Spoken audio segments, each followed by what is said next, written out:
자, 오후에 하나님 말씀, 이제 우리가 성경의 이 영감에 대해서 한번 살펴보려고 하는데요. 여러분 잘 아는 구절이죠? 디모데후서 3장 한번 보십시오. 디모데후서 3장 16절, 17절 한번 보겠습니다.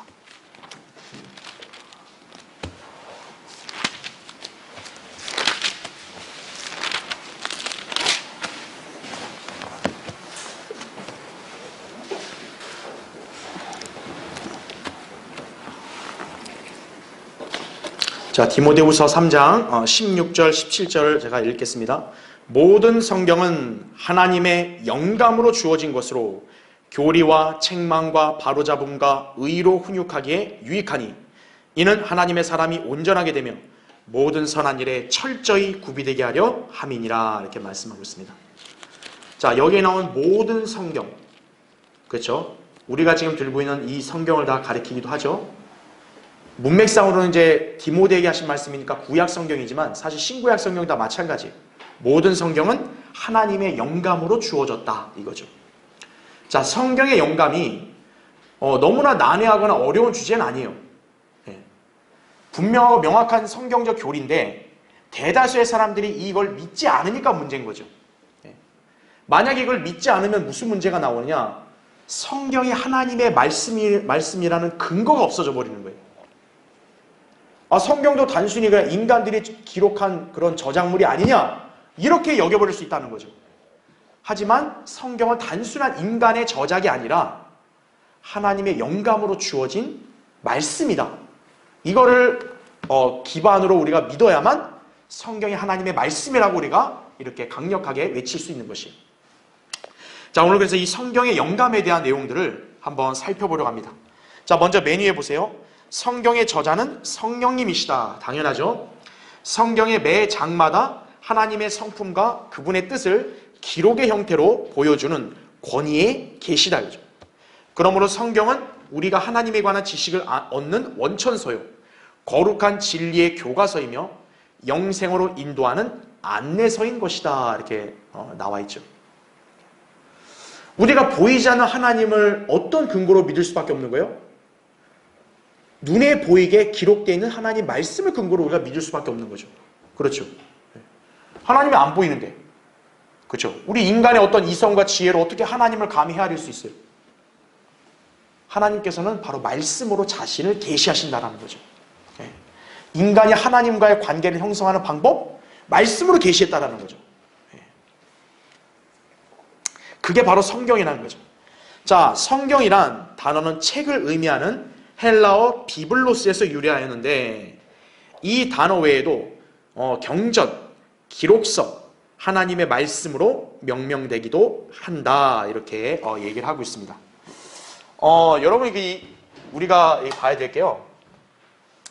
자, 성경에서 이 성경이라는 단어 있잖아요. 우리가 이제 이 신구약 성경에 혹시 성경이란 말이 있잖아요. 이때 이 성경이라는 단어가요, 우리가 흔히 이제 통용되는 영어로는 뭐예요? 바이블이죠. 그렇죠? 자, 이 바이블이라는 단어가 어디서 유래한 거냐면, 아까 제가 읽었던 대로 헬라어 비블로스, 이 단어에서 영어로 바이블이라고 얘기한 거예요. 그러니까 이 헬라어 비블로스가 뭘 의미하냐면 책을 의미해요. 책. 그러니까 성경은 책이다 이거죠. 근데 단순한 일반 책이랑 다른 거죠. 그런데 희한한 게 뭐냐면, 성령님께서 성경이란 단어를 성경에 기록할 때는요, 바이블이란 말을 안 썼어요. 성경에는 바이블이라는 단어가 없어요. 그래서 근데 우리 한글로는 성경이 있잖아요. 성경이라는 단어가 있잖아요. 근데 영어로는 바이블이 없다고요. 그러면 영어로 어떤 단어인데 우리가 성경으로 번역했냐? 바로 스크립처예요.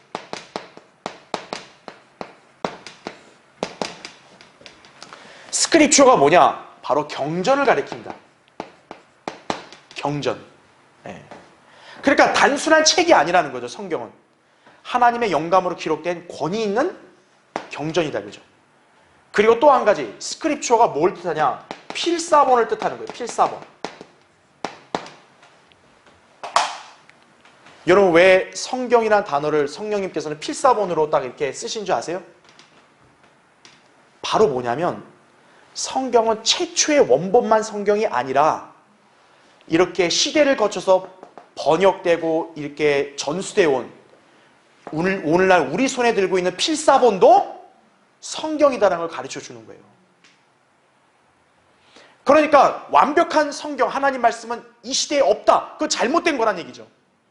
성령님께서는 분명히 성경이라는 단어를 스크립처로 쓰실 때는 권위 있는 경전이 옛날 원본만이 아니라 필사본, 여러 사람들을 통해서 이렇게 전수되어지고 또 번역되고 출간된 필사본도 동일한 권위를 가진 성경이다. 이걸 가르쳐 준다는 얘기죠. 네. 그러니까 여러분이 이 개념을 잘 기억하셔야 되는 거예요. 그러니까 여러분이 성경이라는 단어를 접했을 때는 성경에는 바이블이 없다 이거죠. 스크립처, 바로 필사본이고 동시에 경전이다 그죠. 경전. 네.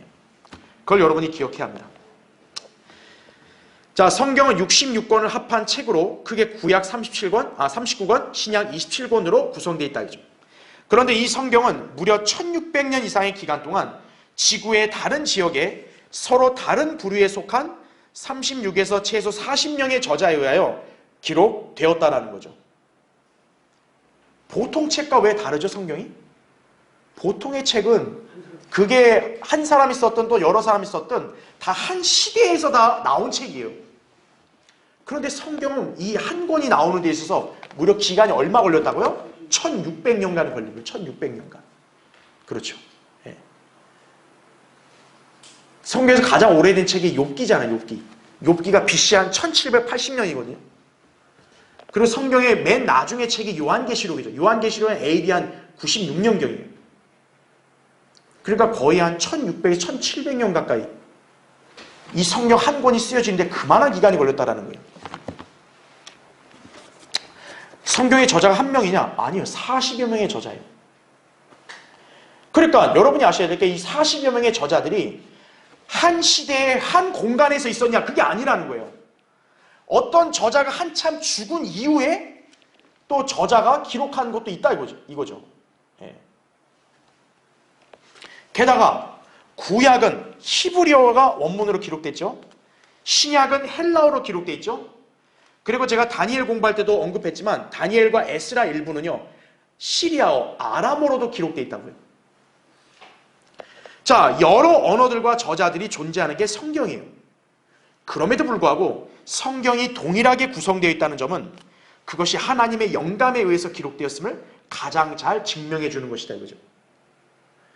단순한 인간이 썼다면요 1000년 이상의 기간 나이 차이가 나는 사람들끼리 무슨 교감이 있어요.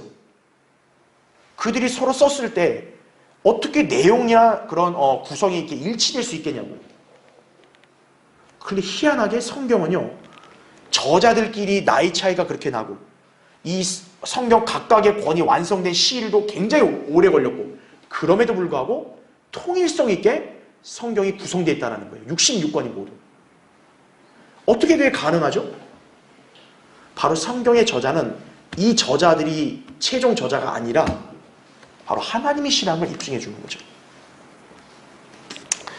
자, 그렇게 많은 사람들이 모순 없이 한 권의 책을 기록한다는 것. 기적이래요, 기적. 결국 그러한 기적은 하나님의 인도하심으로 밖에는 설명할 도리가 없는 것이라는 얘기죠. 그래서 우리가 알아야 될 게 뭐냐? 어떻게 이게 가능하냐? 바로 성경은 하나님의 영감으로 주어졌기 때문에 가능하다는 거예요. 하나님의 영감. 그래서 엄청난 세월의 차이가 나고 여러 명의 저자들, 심지어 언어가 달랐어도 성경은 지금까지 통일성 있게 구성되어 있고 유지되어 온다는 거예요. 성경이 영감으로 기록됐다는 걸 입증하는 거죠. 따라서 성경을 통해 우리는 하나님에 대해 정확히 알고 믿을 수 있으며 특히 이 성경의 기본 주제는 예수 그리스도로서 이분이 성경을 해석하는 열쇠가 된다 이렇게 기억하셔야 돼요. 예수 그리스도가 성경을 해석하는 열쇠라는 거죠. 지금부터 우리는 성경의 영감에 대한 정의와 경이로움을 살펴보고 성경을 대하는 바른 믿음의 자세를 견지하기를 바란다 이거죠. 이 강의의 취지가 바로 그런 얘기죠. 자, 첫 번째, 일단 영감의 의미부터 먼저 보겠습니다. 자, 1번. 영감의 정의가 뭐냐? 밑에 첫 번째. 영감은 간단히 말해 하나님의 숨결을 뜻하는 것으로 이 숨결이 사람들 안에 역사하여 하나님을 대신하여 말씀을 발설하는 것이다. 이렇게 나오고 있습니다. 그러니까 여러분이 영감을 일단 그냥 딱 간략하게 한마디로 정의하라 그러면은 하나님의 숨결이라고 정의하시면 돼요. 네. 하나님의 숨결이다. 그죠? 욥기 한번 보겠습니다. 여러분 욥기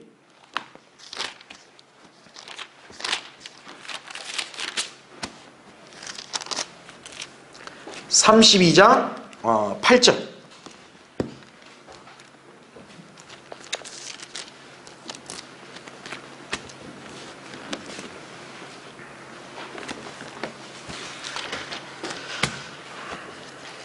자, 욥기 32장 8절 보시면 그러나 사람 안에는 영이 있고 전능하신 분의 영감이 사람들에게 깨달음을 주시는도다 이렇게 말하고 있죠. 하나님의 말씀을 인간의 고작 알량한 지식과 그런 이성으로 어떻게 알겠어요? 그런데 사람 안에 바로 뭐가 있다고요? 영이 있고 전능하신 분의 영감이 깨달음을 주니까 이 성경 말씀을 우리가 이해하고 그거를 발설할 수 있다는 거죠. 그렇죠? 자, 영감에 대해서 거기 33장 4절 보세요. 자, 33장 4절을 보면 하나님의 영이 나를 지으셨고, 잘 보세요. 전능하신 분의 뭐라고요? 호흡이 내게 생명을 주셨도다 이렇게 말하고 있습니다. 바로 이 전능하신 분의 호흡, 이게 바로 영감과 관련이 있다는 거예요. 즉 하나님의 영감은 뭐냐? 숨결. 여러분, 숨이 있어야 사람이 살아있는 거 아니겠어요? 그렇죠?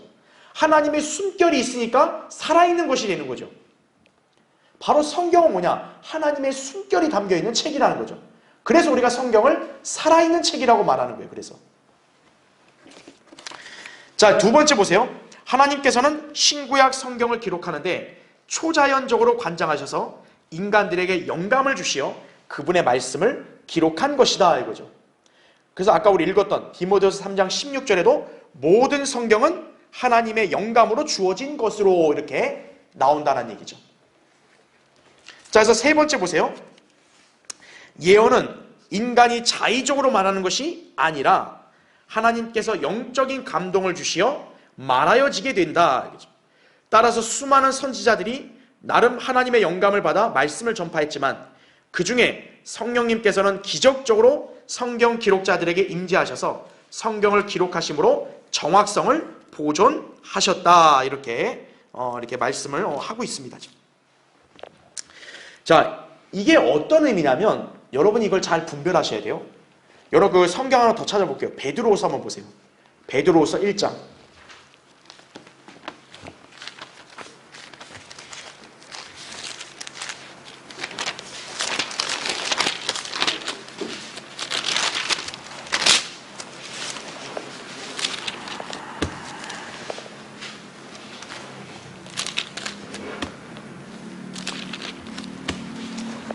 자, 베드로후서 1장 거기 20절부터 제가 21절 읽을 테니까 잘 보세요.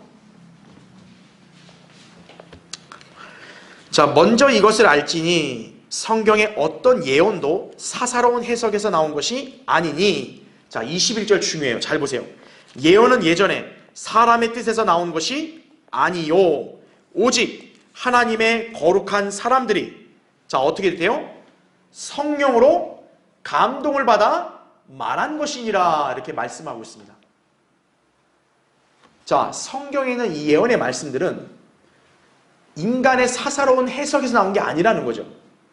성령으로 감동을 받아 이렇게 말하게 하신 것이다라는 거죠. 자, 그럼 여러분이 여기서 한 가지를 여러분 기억하셔야 될 게 있어요.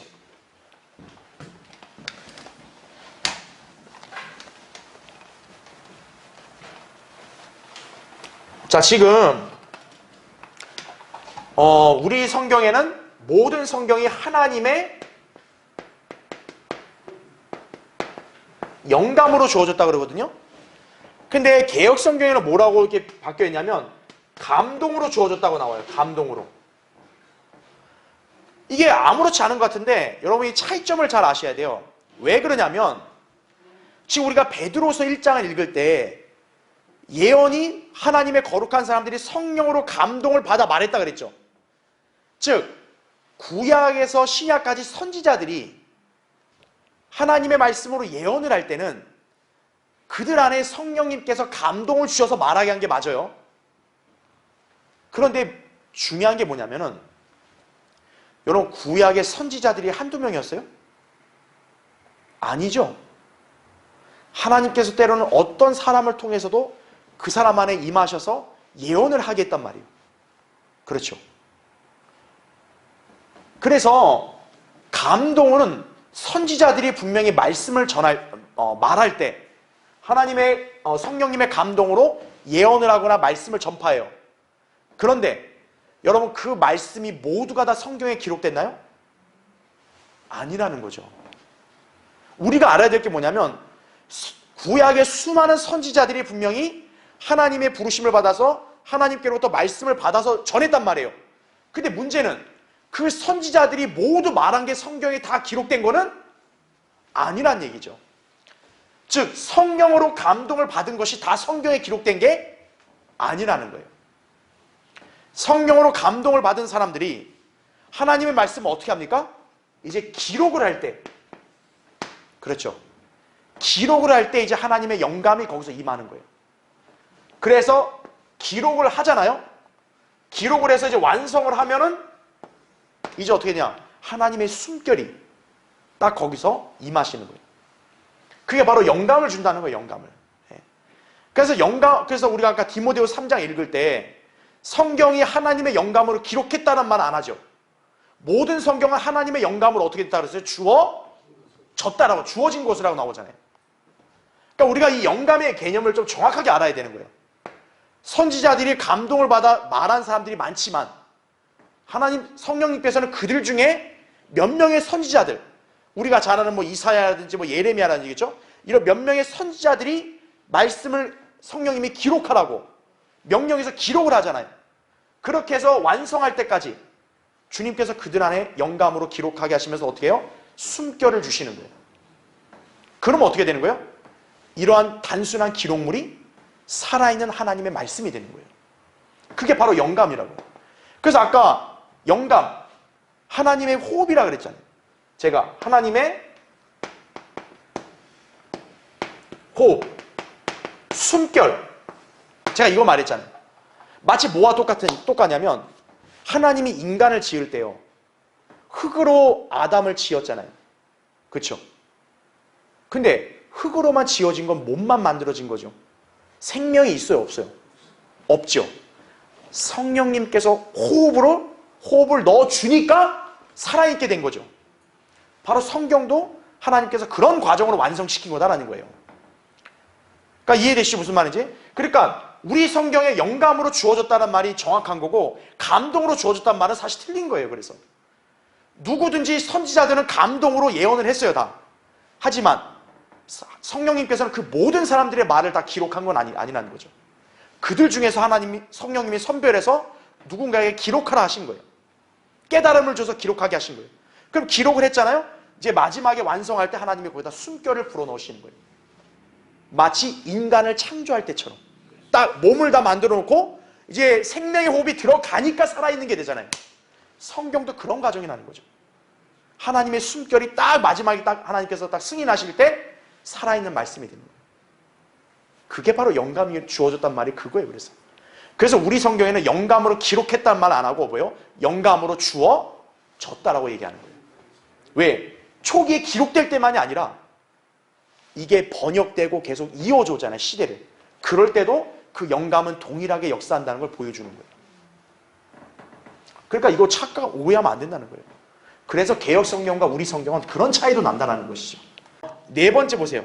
성령님의 보호를 받은 하나님의 경건한 사람들은 하나님의 명령을 받아 기록을 했고요. 그들이 아는 지의 유무를 떠나서 무오하게 기록된 것이다 라는 거죠. 예를 든다면 제가 여러분 지난주에 창세기 14장에서 단이 있잖아요. 단. 여러분 그 아브람 때는 단이라는 성읍이 없었단 말이에요. 심지어 모세 때도 그 성읍의 이름이 단이 아니었어요. 라이스였다고요. 근데 어떻게 창세기 14장에 모세가 그걸 단이라고 기록했냐 이거예요. 바로 그게 하나님의 영감으로 깨달음을 주셨기 때문에 기록한 거죠. 이 모세가 그걸 몰라도 하나님께서, 성령님께서 영감으로 기록한 거란 얘기죠. 그걸 우리가 기억을 해야 된다 이거죠. 그러니까 성경은 단순히 그래서 인간이 기록한 게 아니라는 거예요. 그래서 인간은 도구에 불과했다라는 거죠. 자, 2번 영감에 대한 성경적인 주장을 보겠습니다. 자, 이제 몇몇 사람들이 일단 주장한 건데요. 밑에 첫 번째 보시면 우리가 말하는 영감으로의 의미는 구약과 신약을 기록함에 있어서 하나님께서 초자연적으로 관장하심을 말한다. 로버트 리 학자가 얘기한 거죠. 그러니까 초자연적으로 하나님 역사한 거죠. 두 번째, 영감이란 하나님께서 인간에게 불어넣는 강한 의식으로서 진리를 언어로 나타낼 수 있는 자격을 부여하는 것이다. 그것은 또한 인간을 통하여 하나님께서 말씀하고 계신 것이다. 윌리엄 이반스 형제가 또 그렇게 얘기를 했죠. 자, 그래서 우리가 영감에 대한 성경적 주장을 잘 알아야 돼요. 아, 하나님께서 초자연적으로 역사하셨구나. 그러니까 어때요? 이 저자들이 모르는 그런 계시와 내용도 기록할 수 있었던 거예요. 기꺼이. 성령님이 그걸 영감으로 가르쳐 주시니까. 그러니까 그게 기록이 됐을 때 하나님께서 그걸 영감으로 숨결을 불어넣어서 살아있는 말씀이 되게 한 거예요. 그래서 여러분이 알아야 될 게 지금 우리 손에 들고 있는 이 성경도 어떤 거예요? 단순한 그냥 종이로 된 책이 아니라 살아있는 말씀이라는 거죠. 이게 바로. 그걸 우리가 기억을 해야 합니다. 자, 이제 다음 페이지 넘어오셨죠? 두 번째 보겠습니다. 자, 성경 영감에 대한 다양한 이론이 나와요.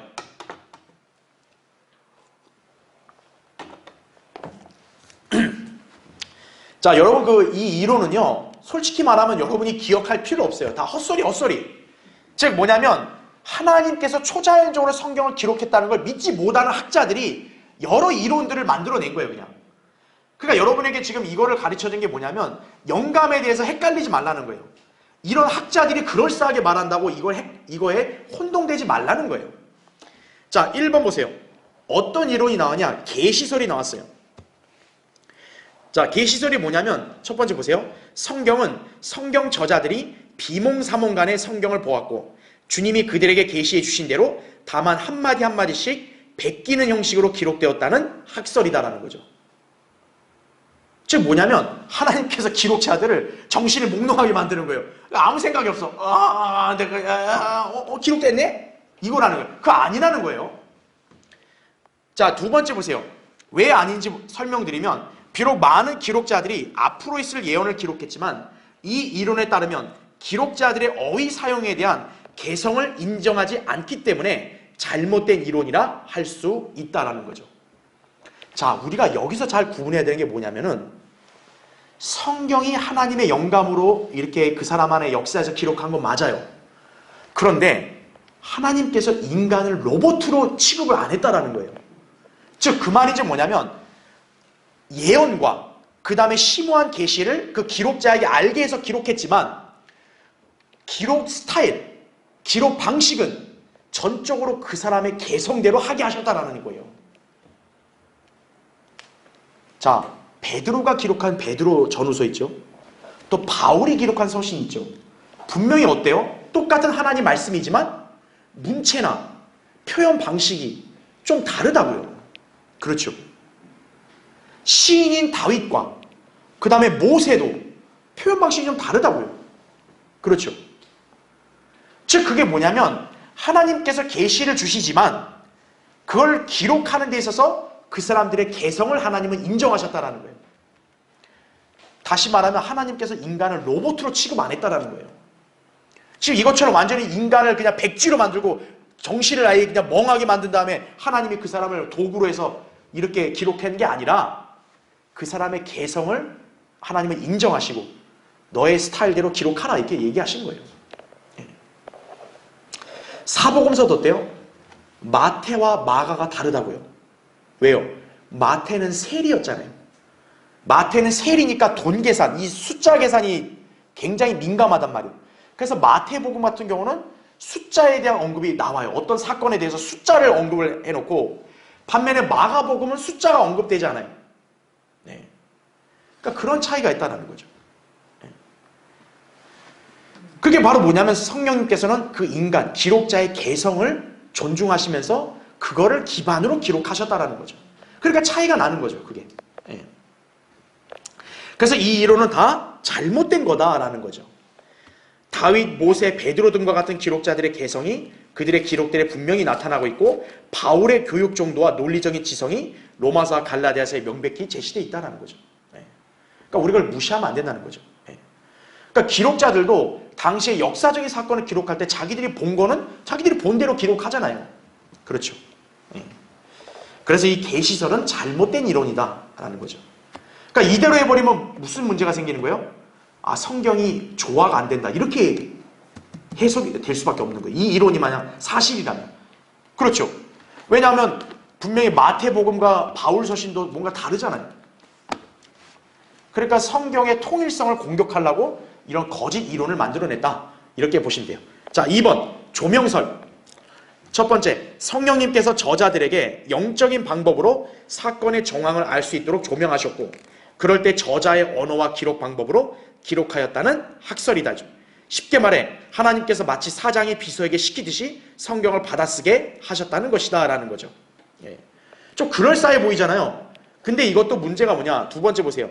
이 이론은 기록자들이 관념에 있어서만 영감받았다는 것이지만 실제 성경은 모두 영감을 받았다고요? 어휘도 영감을 받았다는 거 아셔야 돼요. 그래서 저자들의 언어 구사 능력과 교육 정도에 따라 그들의 개성을 허락하셨다라는 거죠. 마태가 세리니까 어떻게 한 거예요? 세리답게 숫자를 민감하게 넣는 걸 하나님께서 허락하셨다는 거죠. 그럼 성령님께서 야, 너 뭔데 그 사건의 숫자를 사람 명수를 왜 넣어? 그렇게 안 하셨다는 거죠. 시킨 대로만 한 게 아니라 그 사람의 개성에 따라서 표현 방식과 어휘도 존중하신 거예요. 하나님께서는. 성경은 신앙심이 두터운 사람들이 하나님을 명상함으로 얻은 결정체가 아니라 자신의 사람들을 성령으로 감동케 하셔 하나님의 말씀을 기록하게 하신 것이다 라는 거죠. 자, 조명설도 역시 엉터리죠. 그 다음에 3번 자연적인 영감설 볼게요. 첫 번째, 인간의 천재성을 높이는 것으로 영감의 초자연성과 신비성, 특수성을 부인하는 학설이다 이거죠. 즉 성경을 셰익스피어나 밀턴이나 공자 등의 작품들과 같은 도서물로 격화시키는 것이다 라는 거죠. 그러니까 이게 뭐냐면 쉽게 말하면 자연주의 관념이에요. 야, 무슨 성경에 뭐 초자연적인 그거야. 그냥 이렇게 뛰어난 문학성을 가진 그냥 하나의 책이야. 고전이야. 이게 바로 자연적 영감설인 거예요. 여러분 보통 어때요? 뭐 셰익스피어 작품 굉장히 유명하게 이렇게 인정하잖아요. 그렇죠. 그리고 뭐 이렇게 유능한 작곡가나 무슨 작가들 보면 우와 영감이 떠올랐다 막 이러면서 하잖아요. 그러니까 성경도 그런 영감이라고 생각하는 거예요. 그러니까 이게 잘못된 거란 얘기죠. 자, 두 번째 보세요. 영감은 그 이상의 것으로 실제 하나님께서 말씀하신 것이다 이거죠. 이 이론은 소위 성경이 하나님의 말씀을 포함하고 있다는 것을 두둔하고 있는데 우리는 성경이 하나님의 말씀이라고 믿어야 한다라는 거죠. 여러분 신정통주의라고 제가 옛날에 말한 적 있잖아요. 그게 뭐냐면 성경은 하나님 말씀도 포함한다. 그 말이 무슨 뜻이에요? 성경에는 하나님 말씀이 아닌 것도 있다. 이렇게 돼버리는 거죠. 그게 바로 이 자연적 영감설과 연관되어 있는 거예요. 엉터리죠. 자, 4번 보편적인 기독교인의 영감설이. 아, 진짜 이 학자들은 아주 별의별 이론을 다 만들어요. 그죠? 첫 번째 보세요. 우리 모두가 하나님의 자녀이기에 서로 다른 때에 쓰는 시와 책이 영감을 받은 것이라는 학설이다. 즉 하나님의 사람들이 하는 설교, 기록한 책 등도 성경의 영감과 동일하다는 것이다. 제가 여러분에게 얘기했잖아요. 성령으로 감동을 받아서 선지자들이 설교하고 말씀을 가르칠 수 있어요. 하지만 영감하고 차원이 다르다는 거죠. 성경의 영감은 어떻다는 거예요? 그 성령님께서 그 중에 선별해서 계시를 주시려고 기록을 하게 하시고 기록된 거에 숨결을 불어넣으신 거란 얘기죠. 그러니까 영감은 설교자의 설교나 강의하고는 차원이 다른 거예요. 저는 성령님의 영감으로 설교하는 거 아니라는 거죠. 성령님께로부터 조명을 받고 지혜를 얻어서 설교하는 거죠. 그 차이라는 거죠. 그러니까 성경 기록의 특수한 과업을 위해 하나님께서 주시는 것이 영감이라는 거죠. 그러니까 뭐 목사나 설교자가 하는 설교가 영감받았다 이런 말은 틀린 거예요. 자, 5번 주입 영감설이에요. 첫 번째, 하나님께서 저자에게 주요한 관념을 주입시키므로 최상의 관념을 그들의 언어로 자유자재로 구사하였다는 학설이다라는 거죠. 근데 이게 잘못된 게 뭐냐? 두 번째 보세요. 성경은 저자이신 성령님께서 각 단어마다 자세히 관찰하셨고 조사하셨으며 승인하셨다라는 거죠. 자, 제가 아까 성령님이 저자들의 개성을 존중했다 하니까 이 자들은 여기서 너무 나가버린 거야. 즉 뭐냐면 성령님이 딱 그냥 어떤 관념만 주고 나머지는 기록자들 알아서 해 이렇게 했다고 여기는 거예요. 이게 쉽게 말하면. 근데 우리가 알아야 될 게 뭐예요? 성령님이 개성을 존중했지만 그들이 기록하는 단어 하나하나를 다 성령님이 다 체크하셨다라는 거죠. 만약에 그들의 기록에서 잘못된 게 있으면 어떤 거예요? 성령님은 빼. 이렇게 했을 거라고. 이거 넣어. 그렇게 했을 거라고. 그러니까 어휘 사용을 존중을 했지만 개성은 존중했지만 그렇다고 성령님이 방치한 건 아니란 얘기죠. 바로 이 이론이 뭐냐? 방치한 거예요. 그냥 요 생각만 주고 네가 알아서 기록해. 이랬다라는 거예요. 그건 아니라는 거죠. 6번 부분 영감설. 성경이 하나님의 말씀을 포함하고 있다고 암시하면서도 몇 부분만이 영감을 받았다고 하는 학설이다라는 거죠. 그러니까 성경이 다 영감으로 기록된 게 아니고 어떤 거는 영감으로 주어지고 어떤 건 아니다. 그러면 여러분의 질문해 볼게요. 도대체 영감을 받은 건 뭐고 안 받은 건 뭐죠 그러면? 그걸 누가 알 수 있는 거죠? 아무도 없어요. 자기 마음대로 성경을 해석하게 되는 거예요. 결국 이런 이론하고. 자, 그 다음 페이지 보세요. 디모데후서 3장 16절은 분명하게 모든 성경이 영감을 받았다고 말씀하심으로 이 가설을 부정한다라는 거죠. 네. 그러니까 무슨 계시설, 조명설, 무슨 뭐 주입설 이런 부분 영감 다 필요 없다는 거예요. 자, 거기 교환에 7번 보세요. 바로 이게 올바른 설명이에요. 뭐라고요? 축자적이고 전체적인 영감이라는 거죠. 첫 번째, 하나님께서 모든 성경의 저자들의 개성과 교육 정도와 경험을 활용하시되 그 정확성을 위하여 모든 생각과 구절 하나, 단어 한 자까지도 인도하셨다고 믿어야 한다라는 거죠. 쉽게 말하면 뭐예요? 기록자들이 자기들의 특성과 수준에 맞게 단어를 기록했지만 성령님께서는 그 단어 한자 한자까지 다 주관하시고 인도하셨다는 거죠. 그걸 알아야 된다는 거죠. 그래서 두 번째, 성경은 비록 인간들이 기록했지만 성령님께서 그들을 관장하셨기에 무한 하나님의 말씀이다. 그런데 여기서 우리는 영감받은 성경이 최초의 원본이란 말에 속아서는 안 된다 이거죠. 성경의 영감은 원본만이 아니라 하나님께서 보존하신 올바른 필사본들에도 영감이 있다는 것을 알아야 한다 이거죠. 그래서 제가 처음에 얘기했던 대로 성경이 바이블이 아니라 성령님은 성경을 스크립추얼스라고 한 거예요. 필사본들 이렇게 한 거예요. 그래서 그래야 어때요? 지금 우리 손에 들고 있는 성경도 영감으로 주어진 말씀이다. 이렇게 믿을 수 있는 거예요. 살아있는 말씀이다. 이렇게 믿을 수 있는 거예요. 이거를 부정하게 되면 어떻게 돼요? 야, 이 성경 틀린 것도 있어. 그냥 믿지 마. 이렇게 돼버린다는 얘기죠. 자, 그럼 우리가 그걸 잘 분별을 해야 합니다. 자, 그래서 세 번째, 영감을 필요로 하는 성경은 그랬어요. 자, 1번, 저자에 대해서. 자, 왜 성경이 영감을 필요로 할까요? 첫 번째가 저자에 대해서 이게 명확해야 되니까. 그렇죠? 필요하죠. 베드로서 1장 21절 아까 읽었죠? 두 번째, 기록에 대하여 영감을 필요로 하는 거죠. 디모데후서 3장 16절에 모든 성경은 하나님의 영감으로 주어졌다. 3번, 말씀에 대하여 이거예요. 영감이 필요해요. 왜 그러냐면 거기 나오죠. 고린도전서 2장 13절에 또한 우리가 그것들을 말하되 인간의 지혜가 가르치는 말로 하지 아니하고 성령께서 가르치시는 말로 하나니 영적인 일들을 뭐로 비교한대요? 영적으로 비교하여 말하느니라 이거죠. 하나님의 말씀은 인간이 감히 비교하고 분석하는 게 아니라 하나님의 말씀은 하나님의 말씀으로 비교해서 우리가 이해하고 깨달아야 된다는 얘기죠. 그러니까 성경이 영감을 받지 않으면 어떻게 되는 거예요? 하나님의 말씀이 절대 진리인 것을 우리가 입증할 방법이 없는 거예요. 자, 성경에 예를 들어 어느 구절이 이게 무슨 의미야? 그러면 누군가 물어봐요. 왜 그게 그 의미야? 그럼 우리가 성경을 찾아서 보여줘야 될 거 아니에요. 여기에 이렇게 기록되어 있으니까 이 의미야. 그런데 만약에 이게 영감받지 않은 거면 어떻게 된 거예요? 에이, 그게 잘못된 거면 어떡해? 이렇게 돼버린다는 거죠. 그러니까 성경이 왜 다 영감으로 주어져야 되냐?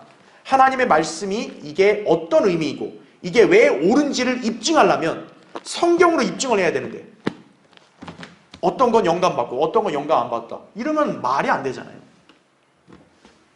영감을 받아야, 영감으로 주어져야 이게 기준이 되는 거예요. 해석할 기준이. 그렇죠. 그래서 그 베드로서 3장 2절에도 거룩한 선지자들이 미리 전한 말씀들 이렇게 나오죠.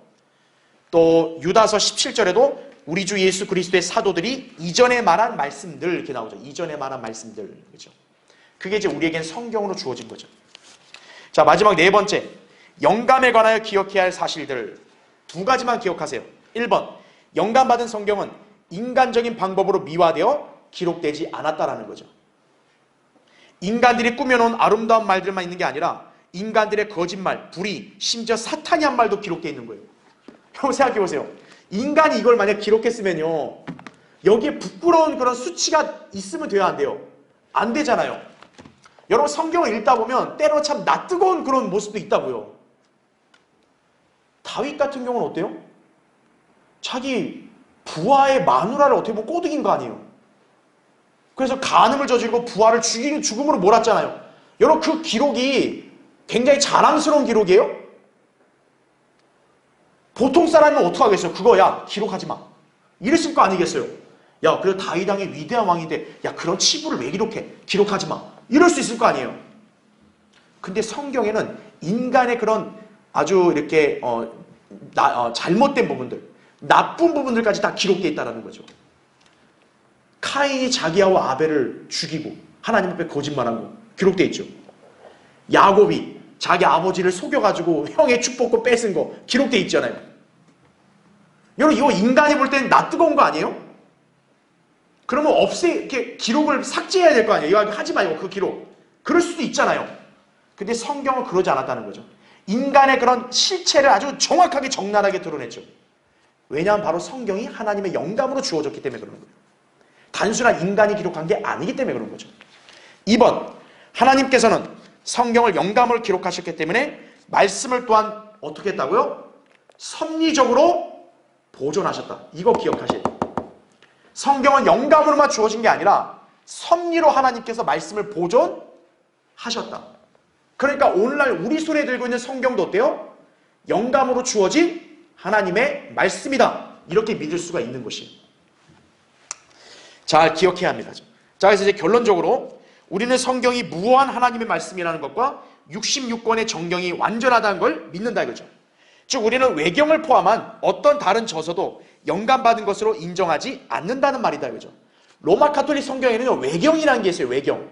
66권 말고 무슨 뭐 베드로의 뭐 계시록이니 뭐 그런 게 있어요. 막 허마의 목자선이. 그런 거 다 하나님께서 기록한 게 아니라는 거예요. 하나님의 말씀은 정확해야 되는데요. 이는 그 말씀이 마지막 날에 심판의 기준이 될 것이기 때문이다 이거죠. 요한복음 12장 48절에 나중에 주님이 모든 인간들을 심판하실 때요. 성경으로 심판하시는 거예요. 근데 이게 영감으로 안 주어지면 어때요? 인간이 따질 때 이거 안 맞네요? 이럴 수 있잖아요. 그런 일이 있어서 안 되겠죠. 우리는 성경을 매일 읽고 일상생활 속에서 그 말씀에 순종해야 돼요.